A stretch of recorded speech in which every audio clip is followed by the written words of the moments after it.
അസ്സലാമു അലൈക്കും വറഹ്മത്തുള്ളാഹി വബറകാതുഹു. അൽഹംദുലില്ലാഹ് വസ്സലാത്തു വസ്സലാമു അലാ റസൂലില്ലാഹി വഅലാ ആലിഹി വസഹ്ബിഹി അജ്മഈൻ. അമ്മാ ബഅദ്. സഹോദരങ്ങളെ, ഒരു മുസ്ലിമിനെ സംബന്ധിച്ചിടത്തോളം സംഘടനകളിൽ ഒന്നും ചേരാതെയും പെടാതെയും തന്നെ അദ്ദേഹത്തിൻ്റെ ഇസ്ലാം പൂർണ്ണമാണ് എന്ന വിഷയത്തിൽ കഴിഞ്ഞ ദിവസം ഞാൻ അവതരിപ്പിച്ചിട്ടുണ്ടായിരുന്ന വീഡിയോയുമായി ബന്ധപ്പെട്ടുകൊണ്ട് ചില കോണുകളിൽ നിന്ന് ചില സംശയങ്ങൾ ഉതിർന്നു വന്നതിൻ്റെ മറുപടി പറയുക എന്നാണ് ഞാൻ ഇന്ന് എൻ്റെ സംസാരം കൊണ്ട് ഉദ്ദേശിക്കുന്നത്. ഒന്നാമതായിട്ട് ഉരുത്തിരിഞ്ഞു വന്നിട്ടുണ്ടായിരുന്ന ഒരു സംശയം, ഇന്ന് നമ്മുടെ ചുറ്റുപാടുകളിൽ സംഘടനകളുമായി നമ്മൾ ചേർന്ന് നിന്നുകൊണ്ട് നമ്മുടെ സമൂഹത്തിനും സംഘടനയ്ക്കും നമുക്കും ഉപകാരപ്പെടുന്ന രീതിയിൽ ഒന്നിച്ചു നിൽക്കുകയല്ലേ വേണ്ടത് എന്നൊരു സംശയം ഉടലെടുക്കുകയുണ്ടായി. രണ്ടാമത്തേതായിട്ട്, ഇന്ന് സമൂഹത്തെ ഷിർക്കും ബിദ്അത്തും കൃത്യമായി പറഞ്ഞ് മനസ്സിലാക്കിക്കൊണ്ട് നേർവഴിക്ക് നയിക്കാൻ വേണ്ടി രംഗത്ത് വന്നിട്ടുള്ള മുജാഹിദ് സംഘടനകളുമായി ചേർന്ന് നിൽക്കലല്ലേ നല്ലത്? അങ്ങനെ ചേർന്ന് നിൽക്കുകയാണെന്നുണ്ടെങ്കിൽ ഇവരിൽ തന്നെ KNM, വിസ്ഡം, സ്വലാഹി ഗ്രൂപ്പ്, ഇത് ഏതുമായിട്ടാണ് നമ്മൾ ചേർന്ന് നിൽക്കേണ്ടത് എന്ന രണ്ടാമത്തെ സംശയം. മൂന്നാമത്തെ രസകരമായൊരു സംശയം എന്തെന്നാൽ, അദ്ദേഹം പറയുന്നത് ഞാൻ ഇതുപോലെ തന്നെ സംഘടനകളിലൊന്നും പെടാത്ത ഒരാളാണ്, എന്നെപ്പോലെ ചിന്തിക്കുന്ന ഒരുപാട് ആളുകളുണ്ടല്ലോ ഇന്ന് ഈ സമൂഹത്തിൽ. അപ്പോൾ നമുക്ക് എല്ലാവർക്കും കൂടി നമുക്കൊരു ഐഡന്റിറ്റിക്ക് വേണ്ടിയിട്ട് ഒന്നിച്ചു നിന്നുകൊണ്ട് നമുക്കൊരു സംഘടന ഉണ്ടാക്കിക്കൂടെ എന്നാണ് അദ്ദേഹം ചോദിക്കുന്നത്. വളരെ രസകരമായൊരു ചോദ്യമാണ്. ഈ വിഷയത്തിന് മറുപടി ഈ സംസാരത്തിന്റെ അവസാനത്തിൽ ഞാൻ പറയാം ഇൻഷാ അല്ലാഹ്. അപ്പോൾ ഈ സംസാരം മുൻപോട്ട് കൊണ്ടുപോകാൻ വേണ്ടിയിട്ട് എൻ്റെ സംസാരത്തെ രണ്ട് ഭാഗങ്ങളായിട്ട് ഭാഗിക്കാനാണ് ആഗ്രഹിക്കുന്നത്. ഒന്ന് വേറിട്ട് നിൽക്കുന്നതും ഒന്ന് സംഘടിച്ച് നിൽക്കുന്നതുമായിട്ടുള്ള വിഷയത്തിലാണ് സംസാരിക്കുന്നത്. അപ്പോൾ ഇന്നത്തെ ചുറ്റുപാട് നമ്മളൊന്ന് മനസ്സിലാക്കണം. ഇന്ന് നമ്മുടെ ചുറ്റുപാട് എന്താണ് സംഭവിക്കാനിരിക്കുന്നത് എന്ന് നബി സല്ലല്ലാഹു അലൈഹി വസല്ലം 1400 വർഷങ്ങൾക്ക് മുൻപ് ഒരു പ്രവചനം നടത്തുകയുണ്ടായിരുന്നു. സുനന് തിർമിദി 3058 നമ്പർ ഹദീസിൽ നബി സല്ലല്ലാഹു അലൈഹി വസല്ലമ പറഞ്ഞു, മതം മുറുകെ പിടിക്കുന്നത് കത്തുന്ന കൽക്കരി പിടിക്കുന്നത് പോലെയാകുന്ന ഒരു കാലം വരും. സുനൻ തിർമിദി 3058 നമ്പറിൽ നബി സല്ലല്ലാഹു അലൈഹി വസല്ലമയുടെ പ്രവചനമാണ്. വളരെ സത്യമായിട്ടൊരു പ്രവചനം.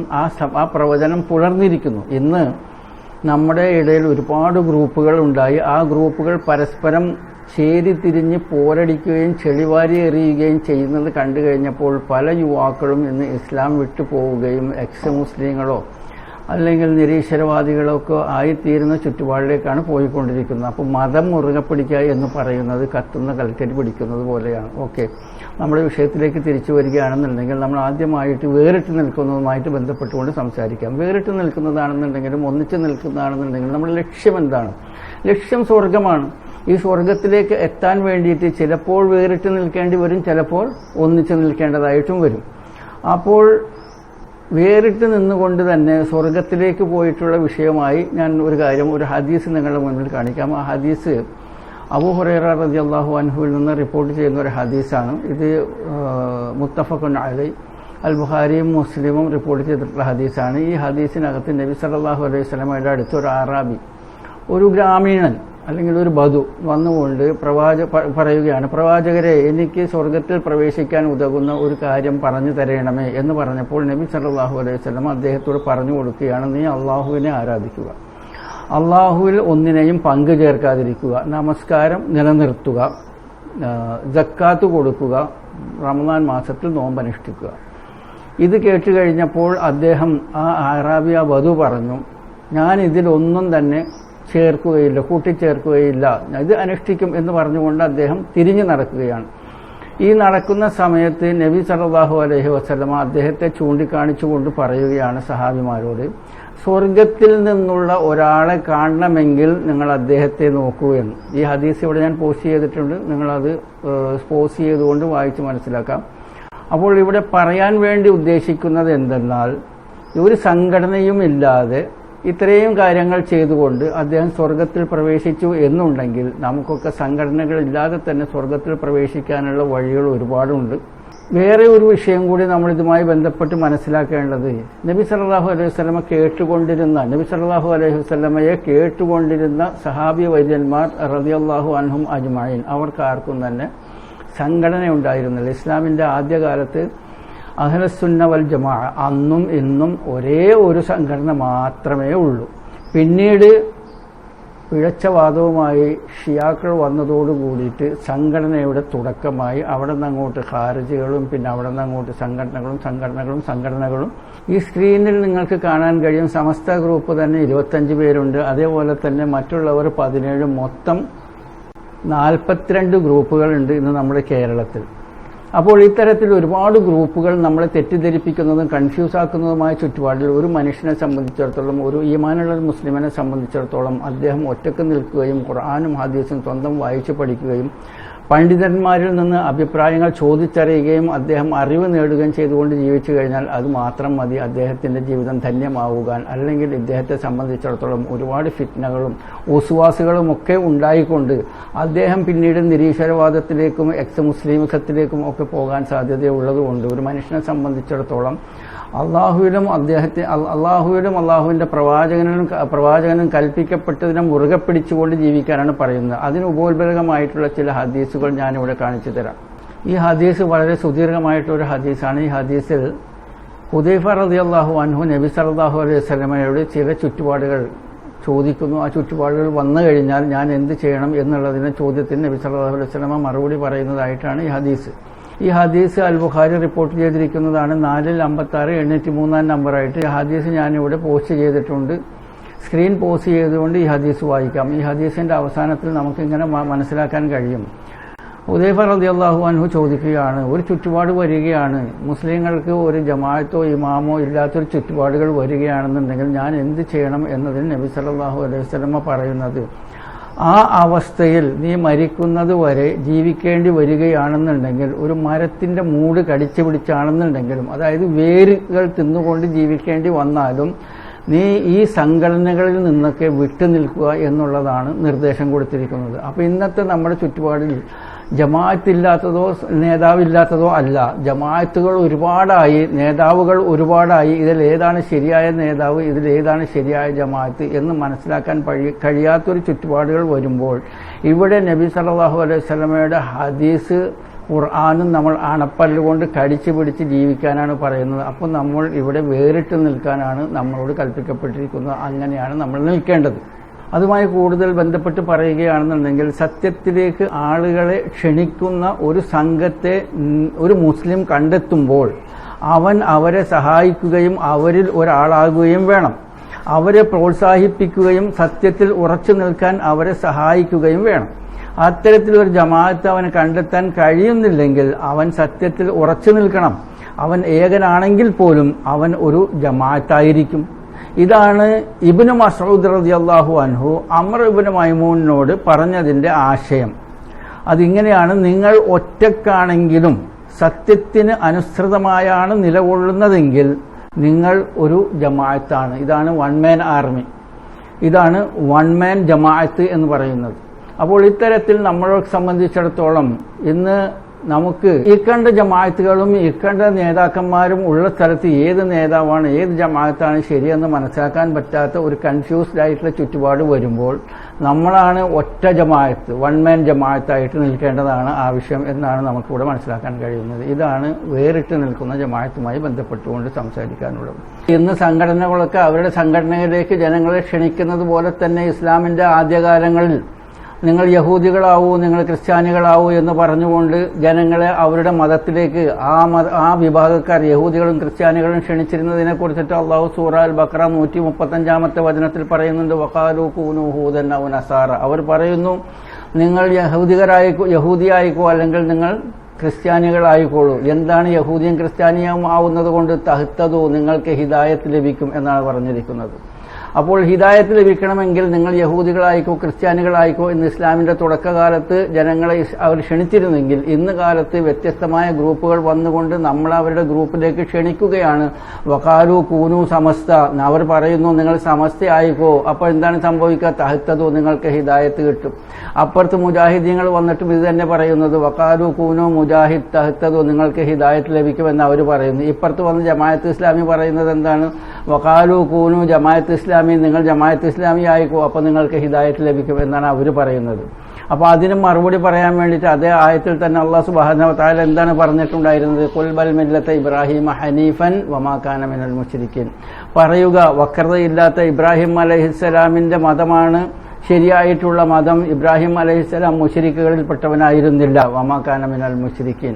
അത് കഴിഞ്ഞ് അതിനെ കുറച്ചും കൂടി എലോബറേറ്റ് ചെയ്തുകൊണ്ട് എന്താണ് കൃത്യമായി പറയേണ്ടത് എന്ന് 136-ാമത്തെ വചനത്തിൽ അല്ലാഹു സുബ്ഹാനഹു വ തആല പറയുന്നു, ഖൂലു ആമന്നാ ബില്ലാഹി വമാ ഉൻസില ഇലൈനാ വമാ ഉൻസില ഇലാ ഇബ്രാഹീമ വ ഇസ്മാഈല വ ഇസ്ഹാഖ വ യഅഖൂബ വൽ അസ്ബാത്തി വമാ ഊതിയ മൂസ വ ഈസ വമാ ഊതിയൻ നബിയ്യൂന മിൻ റബ്ബിഹിം ലാ നുഫർറിഖു ബൈന അഹദിൻ മിൻഹും വ നഹ്നു ലഹു മുസ്ലിമൂൻ. നിങ്ങൾ പറയുക, അള്ളാഹുവിലും അവങ്കൽ നിന്ന് ഞങ്ങൾക്ക് അവതരിപ്പിച്ച് കിട്ടിയതിലും ഇബ്രാഹിമിലും ഇസ്മായിലും ഇസ്ഹാക്കിലും യാക്കൂബ് സന്തതികൾക്കും അവതരിപ്പിച്ചു കൊടുത്തതിലും മൂസ ഈസ എന്നിവർക്ക് നൽകപ്പെട്ടതിലും സർവ്വപ്രവാചകന്മാർക്കും അവരുടെ രക്ഷിതാവിങ്കിൽ നിന്ന് നൽകപ്പെട്ട സന്ദേശങ്ങളിലും ഞങ്ങൾ വിശ്വസിച്ചിരിക്കുന്നു. അവരിൽ ആർക്കിടയിലും ഞങ്ങൾ വിവേചനം കൽപ്പിക്കുന്നില്ല. ഞങ്ങൾ മുസ്ലിങ്ങൾ അള്ളാഹുവിന് കീഴ്പ്പെട്ടവരായി ജീവിച്ചിരിക്കുന്നു.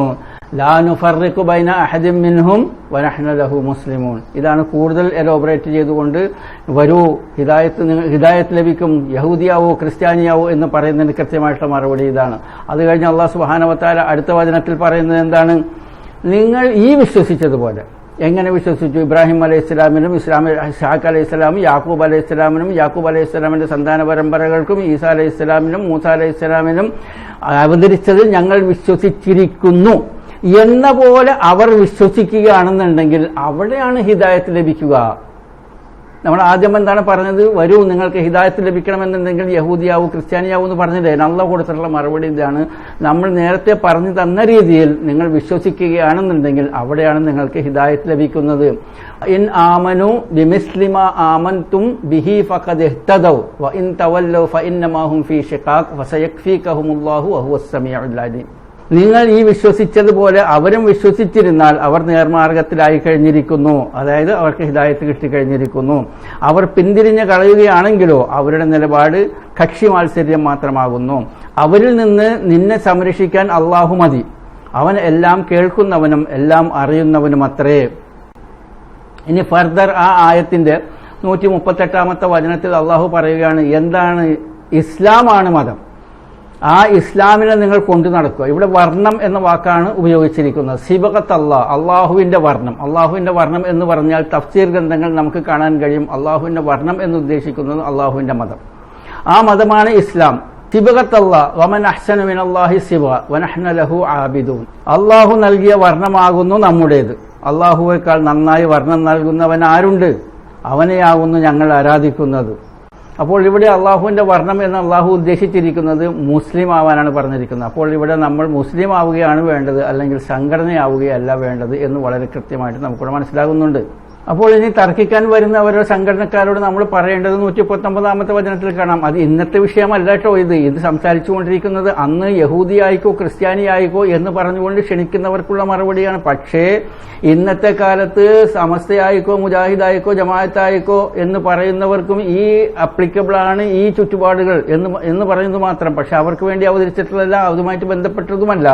ആ കാലത്തുണ്ടായിരുന്ന യഹൂദികളും നസ്രാണികളും ആവൂ എന്ന് പറഞ്ഞ് വിളിക്കുന്നവർക്ക് വേണ്ടിയിട്ടുള്ളതാണ്. 119-ാമത്തെ വചനത്തിൽ ഇങ്ങനെ കാണാം, കുല്ല തുഹാജ്ജൂനനാ ഫില്ലാഹി വഹുവ റബ്ബുനാ വറബ്ബുക്കും വലനാ അഅമാലുനാ വലക്കും അഅമാലുക്കും വനഹ്നു ലഹു മുഖ്ലിസൂൻ. നബിയെ പറയുക, അള്ളാഹുവിന്റെ കാര്യത്തിൽ നിങ്ങൾ ഞങ്ങളോട് തർക്കിക്കുകയാണോ? അവൻ ഞങ്ങളുടെയും നിങ്ങളുടെയും രക്ഷിതാവാണല്ലോ. ഞങ്ങൾക്കുള്ളത് ഞങ്ങളുടെ കർമ്മഫലങ്ങളാണ്, നിങ്ങൾക്കുള്ളത് നിങ്ങളുടെ കർമ്മഫലങ്ങളും. ഞങ്ങൾ അവനോട് ആത്മാർത്ഥത പുലർത്തുന്നവനുമാകുന്നു. അത് കഴിഞ്ഞ് ഇന്നത്തെ സംഘടനകളും ഓരോരോ എക്സാമ്പിളുകൾ കൊണ്ടുവരും. അതായത് വലിയ വലിയ ആളുകളൊക്കെ, വലിയ വലിയ പണ്ഡിതന്മാരൊക്കെ, വലിയ വലിയ സെലിബ്രിറ്റികളൊക്കെ അവർ വന്നിട്ടുള്ളത് ഞങ്ങളുടെ സംഘടനയിലേക്കാണ് വന്നിട്ടുള്ളത് എന്ന് പറയുന്നത് പോലെ തന്നെയായിരുന്നു പഴയ കാലത്തുണ്ടായിരുന്ന യഹൂദികളും ക്രിസ്ത്യാനികളും പറഞ്ഞിട്ടുണ്ടായിരുന്നത്. ഇബ്രാഹിമും ഇസ്മായിലും ഇസ്ഹാഖും ഒക്കെയും തന്നെ യഹൂദിയായിരുന്നു, ക്രിസ്ത്യാനിയായിരുന്നു എന്ന് അവരതിനെ പൊങ്ങച്ചം പറഞ്ഞതിനെ കുറിച്ചിട്ടാണ് 140-ാമത്തെ വചനത്തിൽ അല്ലാഹു സുബ്ഹാനഹു വ തആല പറയുന്നു, അം തഖൂലൂന ഇന്ന ഇബ്രാഹീമ വ ഇസ്മാഈല വ ഇസ്ഹാഖ വ യഅഖൂബ വൽ അസ്ബാത കാനൂ ഹൂദൻ ഔ നസാറ ഖുൽ അഅൻതും അഅലമു അമില്ല. അതല്ല, ഇബ്രാഹീമും ഇസ്മായിലും ഇസ്ഹാഖും യാക്കൂബ് സന്തതികളും എല്ലാം തന്നെ യഹൂദരോ ക്രിസ്ത്യാനിയോ ആയിരുന്നു എന്നാണോ നിങ്ങൾ പറയുന്നത്? നബിയെ ചോദിക്കുക, നിങ്ങൾക്കാണോ കൂടുതൽ അറിവുള്ളത്, അതോ അള്ളാഹുവിനോ? അള്ളാഹുവിങ്കിൽ നിന്ന് ലഭിച്ചതും തന്റെ പക്കലുള്ളതുമായ സാക്ഷ്യം മറച്ചുവെക്കുന്നവനേക്കാൾ വലിയ അക്രമി ആരുണ്ട്? നിങ്ങൾ പ്രവർത്തിക്കുന്നതിനെ പറ്റി ഒന്നും അള്ളാഹു അശ്രദ്ധനല്ല. അപ്പോൾ ഇതുവരെ നമ്മളിവിടെ സംസാരിക്കുകയുണ്ടായിരുന്നത് ഇന്നത്തെ നമ്മുടെ ചുറ്റുപാടിൽ ഒരുപാട് സംഘടനകളും ഒരുപാട് നേതാക്കന്മാരും ഒരുപാട് പണ്ഡിതന്മാരും വന്ന് വ്യത്യസ്തമായ ഒരു വിഷയത്തിൽ തന്നെ വ്യത്യസ്തമായ അഭിപ്രായങ്ങൾ പറഞ്ഞ് മനുഷ്യനെ കൺഫ്യൂസ് ആക്കുന്ന ഈ ചുറ്റുപാടിൽ നമ്മുടെ ചെറുപ്പക്കാരൊക്കെ നിരീശ്വരവാദികളോ എക്സ്-മുസ്ലിങ്ങളോ ഒക്കെ ആയി പോകുന്ന ഈ ചുറ്റുപാടിനെ സംബന്ധിച്ചിടത്തോളം നമ്മൾ ഇവർക്കൊന്നും ചെവിട് കൊടുക്കാതെ തന്നെ നമ്മൾ ഒറ്റക്ക് നിൽക്കുകയാണെന്നുണ്ടെങ്കിൽ ഒരുവിധമൊക്കെ നമ്മുടെ ഈമാൻ ഉറച്ചു നിൽക്കും. അതിനു വേണ്ടിയിട്ട് നമ്മൾ നബി സല്ലല്ലാഹു അലൈഹി വസല്ലമയുടെ ഹദീസിനെയും അള്ളാഹുവിന്റെ ഖുർആനെയും നമ്മൾ അണപ്പല്ലുകൊണ്ട് കടിച്ചു പിടിക്കുക. എത്ര എന്നാൽ നമ്മുടെ മരണം വരെ നമ്മൾ ഈ അവസ്ഥയിൽ നിൽക്കുകയും ഒരു വൃക്ഷത്തിന്റെ മൂട് കടിച്ചുകൊണ്ട്, അതായത് വേര് തിന്നുകൊണ്ട് ജീവിക്കേണ്ടി വന്നു കഴിഞ്ഞാൽ അങ്ങനെ ജീവിക്കുക എന്നുള്ളതാണ് നമ്മൾ ഇത്രയും സംസാരിച്ചതിൽ നിന്ന് മനസ്സിലായത്. അപ്പോൾ നമ്മളെ സംബന്ധിച്ചിടത്തോളം വേറിട്ട് നിൽക്കുന്നതാണ് ഇന്നത്തെ ചുറ്റുപാടിൽ ജീവിക്കാൻ ഏറ്റവും നല്ലത്. നമ്മുടെ ആഖിറത്തിന്റെ വിജയത്തിലേക്കും അത് തന്നെയാണ് ഉതകുന്നത് എന്ന് നമുക്കിവിടെ മനസ്സിലാക്കാൻ കഴിഞ്ഞിട്ടുണ്ട്. പക്ഷേ നമ്മളെ സംബന്ധിച്ചിടത്തോളം അങ്ങനെ ഒറ്റക്ക് നിൽക്കുന്നതിനേക്കാളൊക്കെ വളരെ ഏറെ നമ്മൾ സംഘടിച്ച് നിൽക്കേണ്ടത് ഉണ്ട് എന്ന് ഈ നാണയത്തിന്റെ മറുഭാഗം നമുക്ക് കാണാം. അതെങ്ങനെയെന്നാൽ അല്ലാഹു സുബ്ഹാനഹു വ തആല ഖുർആനിൽ പറയുകയാണ്, വൽതകുൻ മിൻകും ഉമ്മത്തുൻ യദ്ഊന ഇലൽ ഖൈർ വയഅ്മറൂന ബിൽ മഅറൂഫി വയൻഹൗന അനിൽ മുൻകർ വഉലൈക ഹുമുൽ മുഫ്ലിഹൂൻ. നിങ്ങളിൽ നിന്നൊരു കൂട്ടമുണ്ടാവട്ടെ, ഒരു ഉമ്മത്തുണ്ടാവട്ടെ, ഒരു സംഘടന ഉണ്ടാവട്ടെ. എന്നിട്ട് അവരെന്താണ് ചെയ്യേണ്ടത്? യഅ്മറൂന ബിൽ മഅറൂഫ് യൻഹൗന അനിൽ മുൻകർ. അതിൽ നിങ്ങൾ നന്മ ഉപദേശിക്കുക, തിന്മ വിരോധിക്കുക. ഉലൈക ഹുമുൽ മുഫ്ലിഹൂൻ. അവരാണ് വിജയികൾ. അപ്പോൾ ഇവിടെ നമുക്കൊരു സംഘടന ഉണ്ടാവേണ്ടതും നമ്മൾ ഒന്നിച്ചു നിൽക്കേണ്ടതും വളരെ അനിവാര്യം തന്നെയാണ്. എത്ര എന്നാൽ നമ്മൾ നേരത്തെ പറഞ്ഞിട്ടുണ്ടായിരുന്നത് നമ്മൾ വേറിട്ട് നിൽക്കണമെന്നാണ്. എന്നാൽ വേറിട്ട് നിൽക്കുന്നതിനേക്കാളൊക്കെ ഉപരി നമ്മൾ സംഘടിച്ച് നിൽക്കേണ്ടതും നമ്മൾക്കൊരു സംഘടന ഉണ്ടാവേണ്ടതും നിർബന്ധം തന്നെയാണ്. അങ്ങനെ വരുമ്പോൾ ഏതാണ് ആ സംഘടന എന്നാണ് നമ്മൾ മനസ്സിലാക്കേണ്ടത്. ആ മനസ്സിലാക്കുന്നത് ഇങ്ങനെയാണ്. നിങ്ങളൊരു നാട്ടിൽ ജീവിക്കുന്നു. നമുക്ക് ആ തൽക്കാലം ആ നാടിനെ ഒരു പേരകം എന്നൊരു പേര് കൊടുക്കാം. അപ്പോൾ ഒരു പേരകം നിവാസികൾ അല്ലെങ്കിൽ പേരകം മഹല്ല്, നിങ്ങളൊരു പേരകം ജമാഅത്ത് എന്ന് പറഞ്ഞിട്ട് ജമാഅത്ത് ഉണ്ടാക്കുകയും ആ പള്ളിയുമായി ബന്ധപ്പെട്ടുകൊണ്ട് നിങ്ങളുടെ മഹല്ലിലുള്ള പള്ളിയുമായി ബന്ധപ്പെട്ടുകൊണ്ട് നിങ്ങൾ സ്വന്തമായിട്ട് പള്ളി ജമാഅത്ത് അവിടെ നിൽക്കട്ടെ, അവരവർ നടത്തിക്കോളും. അതല്ലാതെ തന്നെ ഈ പേരകം എന്ന് പറഞ്ഞ നാട്ടിൽ നിങ്ങളൊരു ജമാഅത്ത് ഉണ്ടാക്കുകയും ആ ജമാഅത്തിലെ സുന്നിയും മുജാഹിദും എപിയും ഇകെയും തബ്ലീഗും എല്ലാവരും ചേർന്നുകൊണ്ട് ആ ജമാഅത്ത് ആവുകയും ഇതാണ് വിജയിക്കുന്ന ജമാഅത്ത്. ഉലൈക ഹുമുൽ മുഫ്ലിഹൂൻ എന്ന് പറഞ്ഞിട്ടുള്ളത് വിജയിക്കുന്ന ജമാഅത്ത് ഇതാണ്. എന്നിട്ട് ഈ ജമാഅത്തിന്റെ ഡ്യൂട്ടി എന്താണ്? പള്ളിക്ക് ചുറ്റുമുള്ള വീടുകളിൽ നിങ്ങൾ സന്ദർശിക്കുക. സന്ദർശിക്കുന്നതിന് മുൻപ് വോട്ടർ ലിസ്റ്റ് നിങ്ങൾ കയ്യിലെടുക്കുക. കയ്യിലെടുത്ത് കഴിഞ്ഞാൽ അവിടെയുള്ള ആളുകളുടെ പേരും അഡ്രസ്സും ഫോൺ നമ്പറും നിങ്ങൾക്ക് കിട്ടും. അത് വെച്ചുകൊണ്ട് നിങ്ങൾ കമ്പ്യൂട്ടറിൽ ഒരു ഡാറ്റ ഉണ്ടാക്കിയിട്ട് ഈ പള്ളിക്ക് ചുറ്റുമുള്ള ആളുകളുടെ ഒരു ഡാറ്റ നിങ്ങൾ തയ്യാറാക്കുക. തയ്യാറാക്കി കഴിഞ്ഞതിന് ശേഷം നിങ്ങൾ ഒരു കൂട്ടം ജനങ്ങൾ ഓരോരുത്തരുടെ വീടുകൾ സന്ദർശിക്കുക. വീടുകൾ സന്ദർശിച്ചിട്ട് ചോദിക്കുക, നിങ്ങളുടെ കുട്ടികളുടെ ഫീസ് കൊടുക്കാൻ പൈസയുണ്ടോ, നിങ്ങൾക്ക് മരുന്ന് മേടിക്കാൻ പൈസയുണ്ടോ, ഇലക്ട്രിസിറ്റി അടക്കാനുള്ള ചുറ്റുപാടുകളുണ്ടോ, ഭക്ഷണത്തിന്റെ ചുറ്റുപാടുകൾ എങ്ങനെയാണ്, അസുഖമുള്ളവരുണ്ടോ എന്നുള്ള കാര്യങ്ങളൊക്കെ അന്വേഷിച്ചിട്ട് അവർക്ക് സപ്പോർട്ട് കൊടുക്കുക. ഇതാണ് വിജയികളാവുന്ന സംഘടന. അല്ലാതെ APEK ജമാഅത്ത് മുജാഹിദ് തബ്ലീഗ് എന്ന് പറഞ്ഞുകൊണ്ട് ഒരു വേൾഡ് സംഘടന ഉണ്ടാക്കി പരസ്പരം ചെളിവാരി എറിയുന്ന സംഘടനയല്ല. ഈ സംഘടനയാണ് അള്ളാഹുവിന് ഏറ്റവും ഇഷ്ടപ്പെട്ടുള്ള സംഘടന. അപ്പം അതുകൊണ്ട് സംഘടിച്ച് നിൽക്കുക. നമുക്ക് സംഘടിക്കേണ്ടത് ആവശ്യമുണ്ട്. ആ സംഘടിക്കുകയാണെന്നുണ്ടെങ്കിൽ ഇത്തരത്തിൽ സംഘടിക്കുകയും നമ്മൾ നമ്മുടെ നാട്ടിലുള്ള ആളുകൾക്ക് സഹായങ്ങൾ ചെയ്തുകൊണ്ട് അള്ളാഹുവിൻ്റെ പ്രീതി സമ്പാദിക്കുകയുമാണ് വേണ്ടത്. അപ്പോൾ ഒറ്റയ്ക്ക് നിൽക്കുന്നതിനേക്കാളൊക്കെ ഉപരി നമ്മൾ സംഘടിച്ച് നിൽക്കുന്നതാണ് ശരി എന്ന് നമുക്ക് മനസ്സിലാവണം. അത് ഈ വിഷയവുമായി ബന്ധപ്പെട്ടുകൊണ്ട് തുടക്കത്തിൽ ഞാൻ പറഞ്ഞിട്ടുണ്ടായിരുന്നു, ഒരു സഹോദരൻ ചോദിക്കുകയുണ്ടായിരുന്നു, നമുക്ക് സംഘടനയിലൊന്നുമില്ലാതെ മാറി നിൽക്കുന്ന ആളുകൾ എല്ലാവർക്കും കൂടി ഒരു ഐഡന്റിറ്റിക്ക് വേണ്ടിയിട്ട് നമുക്കൊരു സംഘടന ഉണ്ടാക്കിക്കൂടെ എന്ന് ചോദിച്ചിട്ടുള്ള അദ്ദേഹത്തിൻ്റെ മറുപടിയാണ് ഇത്. നമ്മളെ സംബന്ധിച്ചിടത്തോളം സഹോദര, നമുക്ക് സംഘടന വേണം, സംഘടിച്ച് തന്നെ നിൽക്കണം. ആ സംഘടിച്ച് നിൽക്കണം എന്നുണ്ടെങ്കിൽ നമ്മൾ ഈ പറഞ്ഞിട്ടുള്ള ഇന്ന് ഇവിടെ കാണുന്ന സംഘടനകളായിട്ടല്ല, നമ്മുടെ മഹലിൽ നമുക്കൊരു സംഘടന ഉണ്ടാവുക. ആ സംഘടന ആ നാട്ടിലെ ഡെവലപ്മെന്റിന് വേണ്ടിയിട്ട് പ്രവർത്തിക്കുക. അപ്പോൾ നമ്മൾ സംഘടിച്ച് നിൽക്കുക എന്നുള്ളതാണ് ഒറ്റയ്ക്ക് നിൽക്കുന്നതിനേക്കാളും മെച്ചം എന്ന് നമുക്കിവിടെ മനസ്സിലാക്കാൻ കഴിയുന്നുണ്ട്.